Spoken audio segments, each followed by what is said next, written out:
So I am at the National Portrait Gallery and I am going to go and see Edvard Munch exhibition.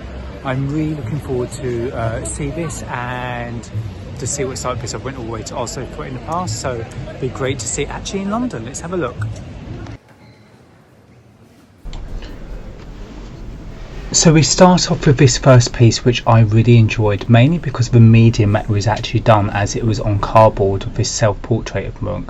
Moving on to his actually father and then to his brother, it really does start with a family affair, and you can get this idea that he's using these raw materials like cardboard and other things, and just actually refining his craft and practicing on the people around him, his family, the easiest subjects to access.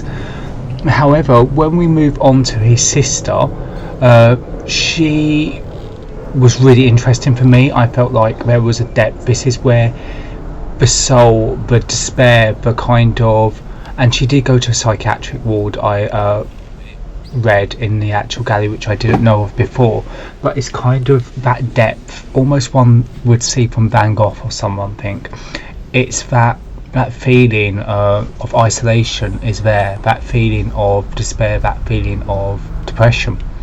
And when you start looking close at the paintworks, the drippiness, how it's blending, and even these figures, that almost looks like a skull as a face talking to this woman. I'm wondering, is this person at the actual facility of the psychiatric place looking and seeing other people that way, or is it just a distant view?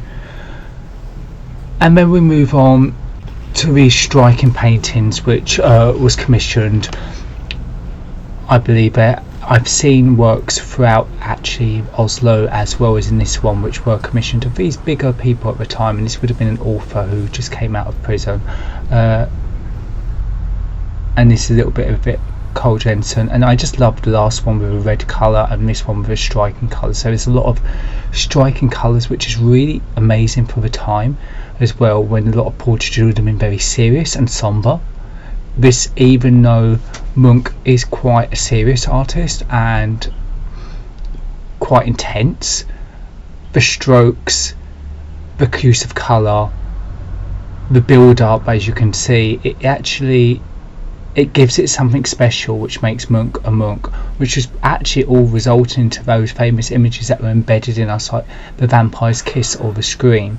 You were seeing a lot of this same character styling here. Like this would remind me of the vampire's kiss, this kind of movement with a woman. I loved this. I believe it was an etching, but don't quote me on that one. It was really beautiful. I did have limitations in the gallery, as for some reason it didn't say, but the guard didn't seem to like me recording, so he said it was okay for me to take pictures. So you've seen a lot more stills, and you've seen some footage of what I got before he told me I could to stop recording and only actually take pictures, which was surprising for me, because Munch Museum had no problem with it, no other exhibition, and an NPG has had problems with this as well. I wasn't sure if it was guard or if it was the exhibit, but I didn't want to complain and be chucked out, if I'm being honest with you. Just showing you these bits because I really just like the close-up details of like the drip work, how it looks like a photorealistic painting when you look out at the face, but when you look closely, and there's so much Munch expressionism going on with the drippiness, with the movement, with the use of colours. This is something I really gravitate to, and this was a picture I was really happy to see, because I saw this for the first time in real life in Oslo a few years ago, and it just felt like connecting with a friend seeing it again. And I hope you enjoyed watching this week's video.